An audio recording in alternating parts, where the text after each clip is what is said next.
up, everyone? My name is Justin Maycat. Here's my brother, Matthew Attack. Hey, everybody. And I'm Joe, Phantom Meeple, and in one of these corners is Jess CCG. Hi! And together we form the Adequate Four, a collective YouTube channel focusing on board games, mental health, community building, and DEI. And today, friends, we are doing part 2 of our gaming in the time of COVID. So welcome back, Board Game Addicts. How are we all today?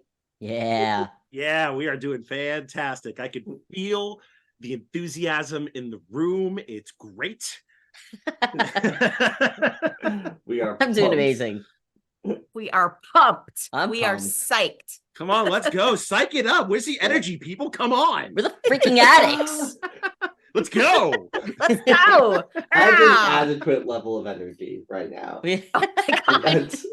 I mean, it's in the Justin, name, so I we're guess that's trying to pump acceptable. it up here, Justin, and he's just like, Yeah, we're gonna we're land the plane. I'm trying to stay on brand, okay? We're trying to go from baseline to adequate. Like, come on. Oh, Yeah. gotcha. Okay. But you know, if you're cool down there in baseland, I mean, Yeah, I get it. I'm all into peer pressure and everything, so let's do it. Yeah, all right. Let's do it.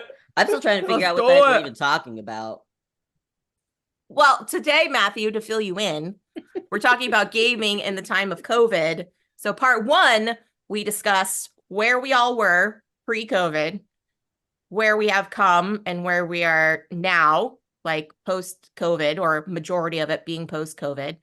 And I know you mentioned that there were a lot of things going on mentally, as far as mental health were concerned, as far as social interactions were concerned. And we wanted to open up that giant Pandora's box on this video, since we didn't have enough time for the first video. So questions were, what sort of like relational boundaries did you kind of find yourself in? Were there any relational boundaries? Did you find yourself putting up boundaries? Matthew, I know you wanted to kind of unpack that, so I'll let you take the reins on this one. Oh my gosh. Okay. In terms of boundaries, wow. Yeah, so this was at a time where we were Justin and I were living together with our mom and our sister, and essentially our sister's then fiance, but now husband. I think. And so yeah, boundaries had to be set in terms of like everybody get away from me. And doing your own thing. Luckily I was in an attic. That was my bedroom. And so I was able to stay away from folks for the most part, but I know a lot of people struggled with boundaries in terms of their work, like when to stop and when to be on. I know our mom was going nuts with that. Personally, I was like, I was done. I was able to do work and then not be in work mode. In fact, actually, I felt like I was always in home mode, which was sort of a problem. And then, but I figured it out. It balanced for me personally. For me, it was fairly easy. So my workday ends at 5:30, and unless something important came up for work that really required my time and attention, I made 5:30 my hard cutoff, and I would immediately do something else. I would go take a walk. I would go cook something, whatever. But I made sure that I had that hard cutoff, unless something important came up that it's like, okay, yeah, I should stay later for this. But as long as I had kept that mindset, I felt like the balance was important.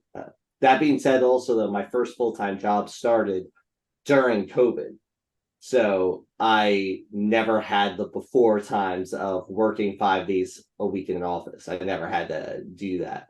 So there was definitely a lot easier of a transition for me in that sense. Joe, what about you? So thankfully for me, I was already doing like some remote work part-time because for my job, because we was already, preset that way. So it was a very easy transition because I was already, working from home 2-3 days a week. So to transition to, all the time wasn't that difficult. So I guess I had the easiest time as far as work goes, transitioning from, going in, a couple days a week to being home all the time. And it's still kind of that way.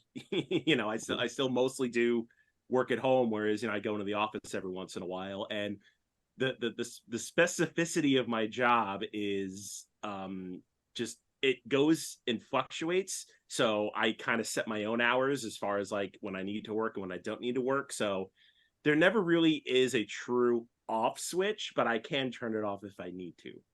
Hmm. Interesting. Yeah, for me, I actually had to make the change because like I said before, I was hosting things in person and then I had to switch to everything online. And so my extrovert basically just had to close doors, which was also really hard. And I found out that I was during COVID that I was diagnosed with anxiety and depression and actually had to start taking medication for it. So that hit me really big in the terms of like mental health and how to deal with myself and how I would interact with people moving forward. And now in the future, how things are lightening up and people are kind of going back outside. I still have that hesitation of interacting with people, which is really weird for me. Because 3 or 4 years ago, I would have no problem meeting people, going to new events, like reaching out and stuff. But now there's kind of that hesitation.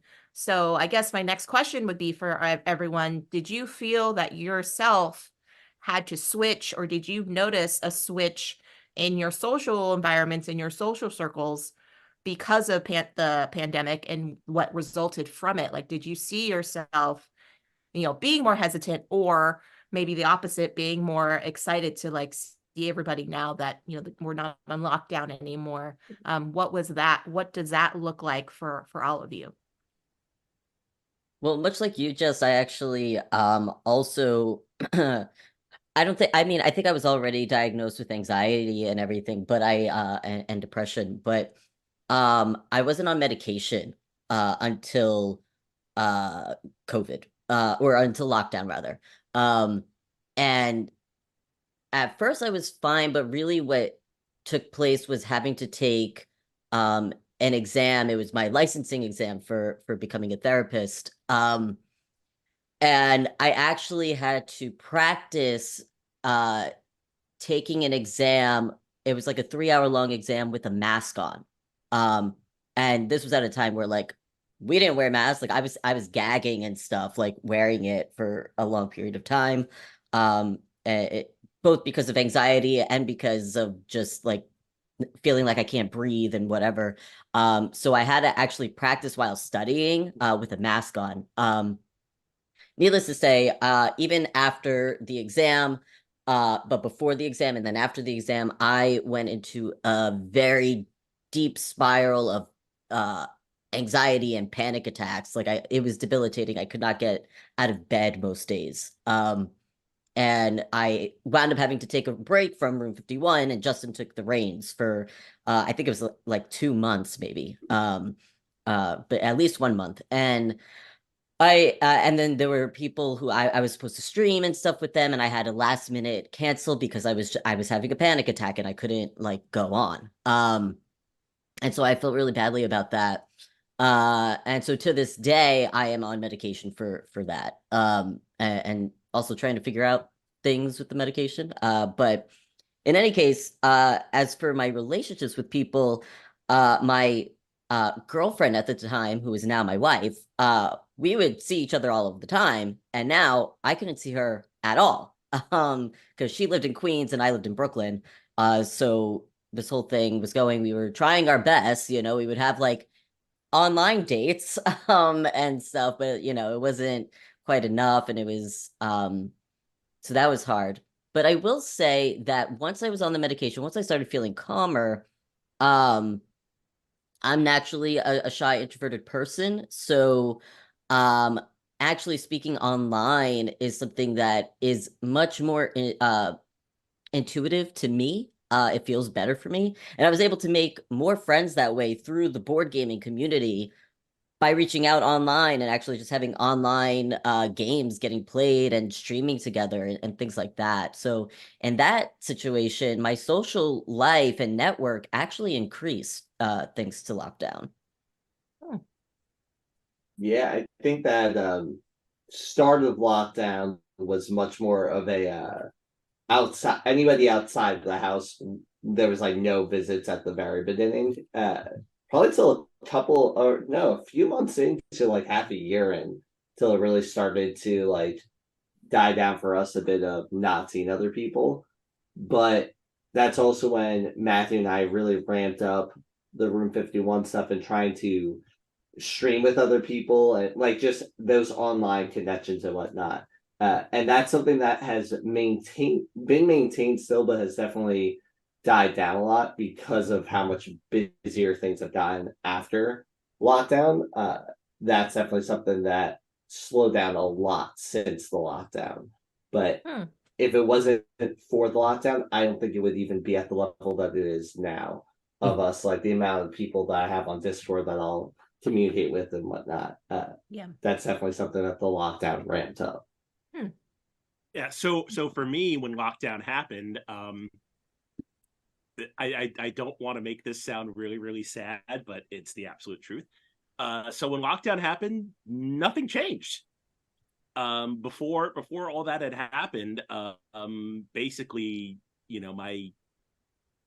the handful of friends that I had, were basically I couldn't see them again, but didn't really have that many to begin with. So similar to Matthew, where lockdown happened, this whole online community basically was at everybody's disposal. And yeah, my social networking and core group increased that way. So as hard as it was not to see people in person, it was a blessing in disguise because, I made a whole bunch of friends in a new, different way. And then once things started opening up again, and the first convention I ever went to was Dice Tower West in 2022. And, I finally started to put real faces to names, and it just went uphill from there. So it was a double-edged sword for me.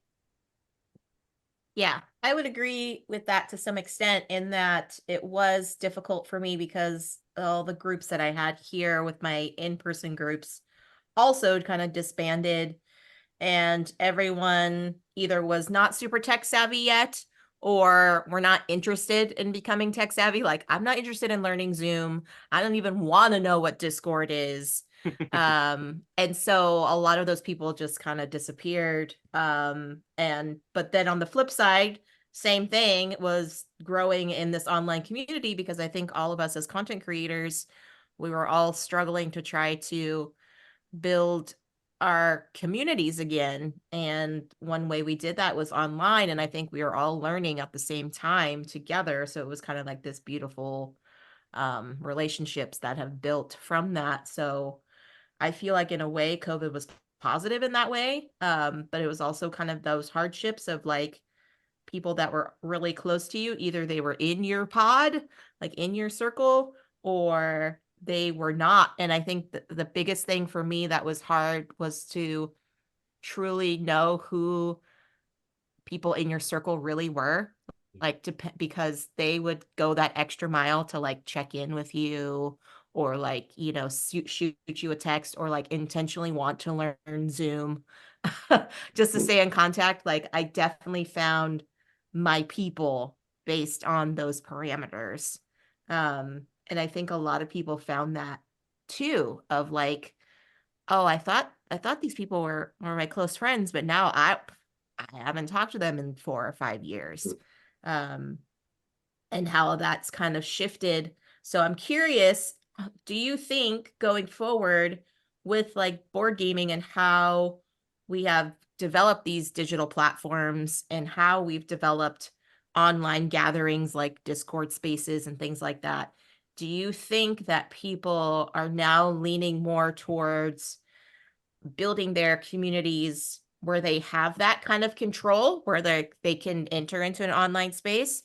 Or do you feel like some people are still wanting that organic experience of like, if it happens, it happens. If I meet somebody at a game night, that's great. Um, do you think those things can happen in that organic matter, or do you think people are kind of finding it now like, okay, something like a pandemic can happen, what can I do to like maintain these relationships? I would say before everything happened, I would say having online communities was probably very niche, few and far between. After the fact, I think it's more of a hybrid, whereas more people are definitely open to online spaces, but you still have your diehards like, I want to go to a game store, I want to physically touch pieces, I want to play games. Like that's always going to be the nature of the beast, and those people are going to exist. But those same people, I think, are more open to an online space, whereas before they probably never would have considered it. Yeah, that's Yeah. fair. Fair statement. I think that the hybrid approach is a good way to phrase it. I think that since the pandemic, the in-person interactions that occur and exist are still very much there and sought after by a lot of people. But I think that the online communities kind of solidifies that. Like people that we met at a game store recently, there are a few of them that I've been talking with on Discord about the next time that we're going to meet up at this in-person game store. Even like there are coworkers I have that I play video games with, and that has very much like solidified a relationship there. You know, so that hybrid almost of these relationships, I think, has kind of existed now to solidify the relationship. But the organic meeting of people is still there as well. Yeah. Matthew? I agree. On a slightly more like a different note in terms of just gaming in general, board gaming in general, I think that it was pre-pandemic, like digital board gaming was just not a huge thing at all, from my understanding. It was very much like, you played games on the table and stuff, and you felt the pieces. That's part of the experience, and for me that's certainly still part of the experience. It's something that I look for. I like the tactile, the tangible feel of it all, and I prefer it to digital gaming. That being said, I'm definitely more open to online gaming now, and especially as a content creator and playing with people that I wouldn't normally get to play with, whereas before it was like, well, I'm just not going to play with them until I see them or whatever, and now it's not the case. It's like, yeah, let's play Feast for Odin on Board Game Arena. But I have found that I cannot play it asynchronously. It has to still be synchronously. Learned that the hard way. That's yeah. fair. Feast for Odin is a beast, and I too have hard times playing that asynchronously. Just there's so many moving parts. Like I have to do that one like as is. Yep. Yeah, no, I feel that. But this is for board gaming in general for me too. Like I just cannot get onto. I wanted to be able to do asynchronous gaming, but I just can't. Like I need the synchronous. I like talking to people too. Like I want to be on call with people when I play games. Like I don't want to play board games with just total strangers. Unless I know it's for a purpose. Like, oh yeah, we're doing like a convention thing, and yes, you get to play with Matthew McCack, whatever. That's fine for me. Then it's like, okay, I have some sort of at least a parasocial relationship with this person. Right. But a total stranger still freaks me out. I'm like, I don't want to talk to you, and I don't want to play a game with you because I don't know you. And I'm scared. Where do I sign up to play with Matthew McCack? That sounds amazing. Yeah. Well, visit us at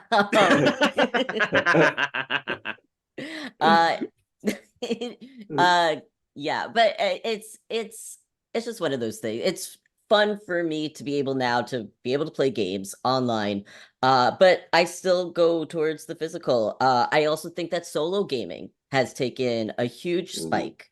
Oh, absolutely. Yeah. So and people are really liking that. And now board games nowadays, where it once was like it almost never had a one player variant. Almost always you're seeing one to whatever player, they have some sort of solo variant, and it's almost a requirement at this point for board games. Yeah. And I think a big part of that has to do with the lockdown. Yeah, that's interesting how you bring that up, is that people are still trying to find their enjoyment with the hobby, but also knowing that there's that barrier of like, well, maybe people in my household don't want to play board games with me. So how do I keep my desire, my enthusiasm for the game, like, and for the hobby? And definitely having solo games, definitely having like print and play games I saw kind of like a spike of that happening as well. Roll rights had a big rolling spike. rights, yeah, huge Yes. spike. Huge things. Yeah. Yeah. Yeah. And so Yeah. it's interesting how these trends have kind of developed because of the pandemic. And so yeah, so I think you all are right that it was kind of like this hybrid thing now where people do want to still meet in person, but maybe have that like first meeting be like an online session, be like, yeah, let me invite you to a couple games on BGA and see how you play, you know, and if you're terrible and you don't take your turns, Matthew, on an async game of Feast for Odin, then maybe I should rethink about this. It's just Wow. Oh, yes, kids. way to call him out. You're not the only one. I've been pinged by a Bez because I was she was hosting tournaments on BGA and she's like, "Hey Matthew, you haven't taken your turn." I'm like, "Oh my God, I forgot I was even part of that." Oh my goodness, that's fantastic. Okay, Oh, so sorry, not sorry, Matthew. You know I love you. It's all in good fun. We're all trying to be our adequate selves here. That's it. That sounds pretty adequate. I'll take my turn when I feel like it. Meh. Meh. So I want to say final takeaways. What can we say for someone that was experiencing or someone that is currently experiencing struggles with their social interactions, maybe with their anxiety of like trying to get into gaming? What would be something that you would say, like words of encouragement, or maybe a tip or something that you can give to folks to seek out like how to maintain your gamer status and still find enjoyment in board games despite, you know, being a part of this global pandemic? I think joining those online communities that we discussed specifically, like if you go into, I think every Twitch streamer that streams board gaming has a Discord, and each of them has a little community that plays some sort of game. Just to shout out Rolling with Rock, he has the social deduction game that gets run, I think like every week or every other week. Like that right there is a nice, easy way to go and find different online communities, especially if your current friendships and communities have no online gaming presence whatsoever. I think that's one of the easiest ways to go and find an online gaming community for yourself. Go to streamer; they also definitely have a Discord. So yeah, and also try to start your own.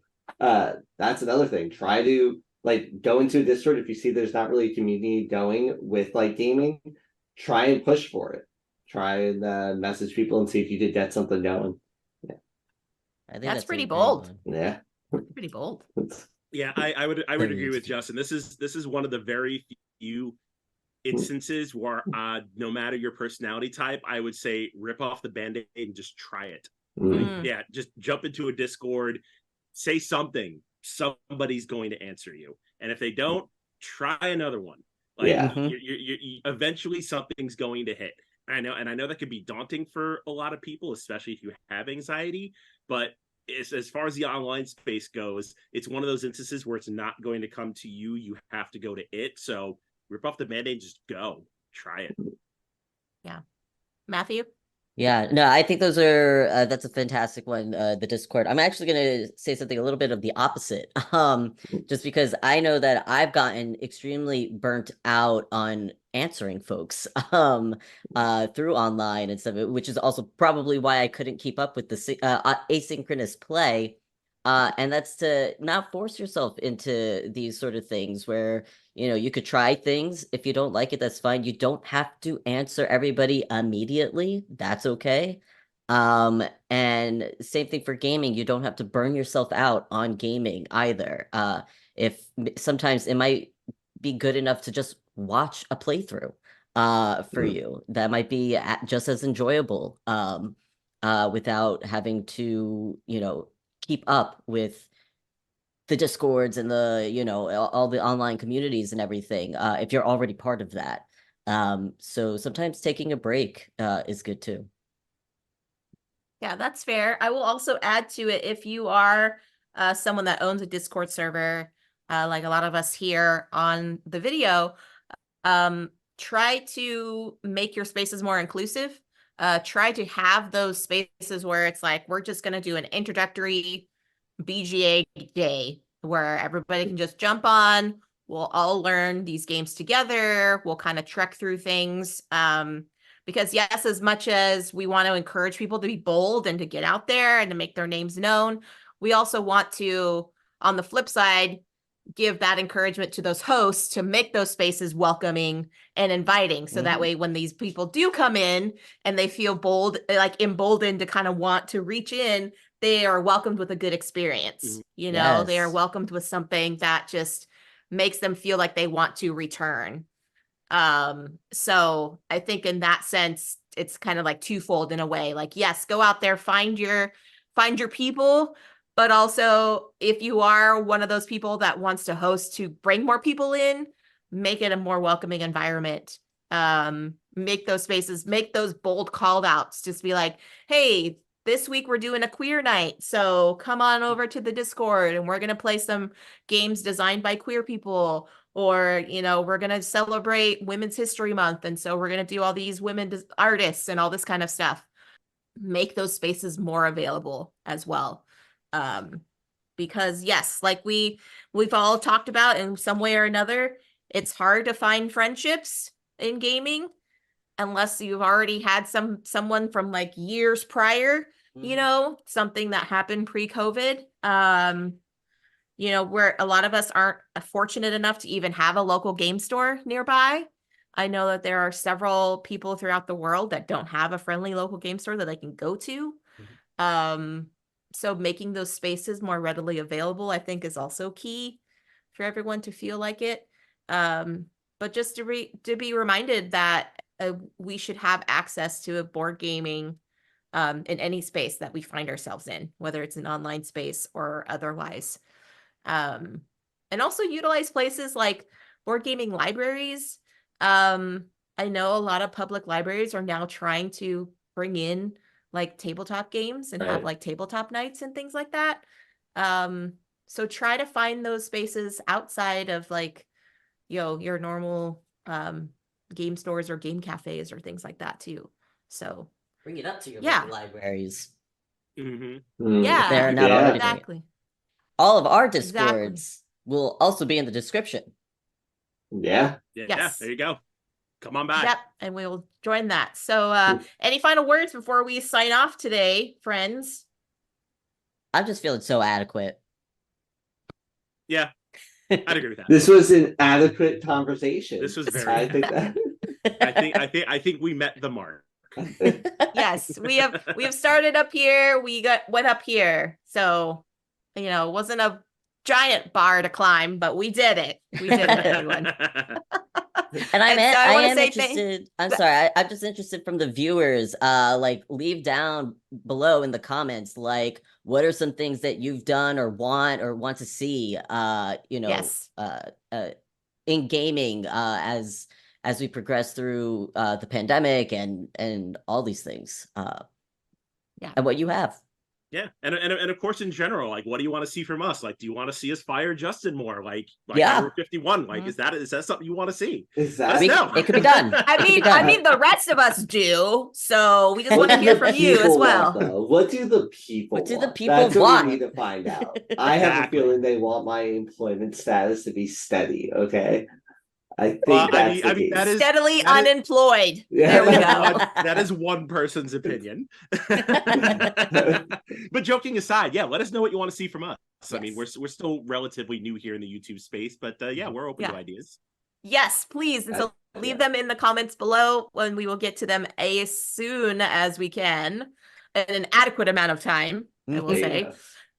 So thank you again to Joe and Matthew and Justin. Wherever you are in this visual, I'm pointing in the direction that I see, but you know, it's whatever. It's Matthew's recording. So one of these corners. Yeah, who knows? One of those corners. So once again, I'm Jess CCG, joined by Phantom Meeple.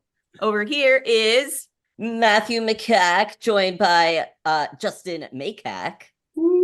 And of And course, together, yeah, never mind. we are the Adequate Four. Yay. We are the Adequate Four. Yay. And we will say goodbye, everyone. Thank Yay. you. Catch you on the flip Thank you for side. this. Adequate Four. I don't know. I don't That even remember was what our Star sign is Trek. anymore. I think it was this. Is this? This jazz hands. I'm just gonna do jazz hands as we fade out. Can we do Yay. this? Jazz hands as we fade Yes. out. Yeah, just hands.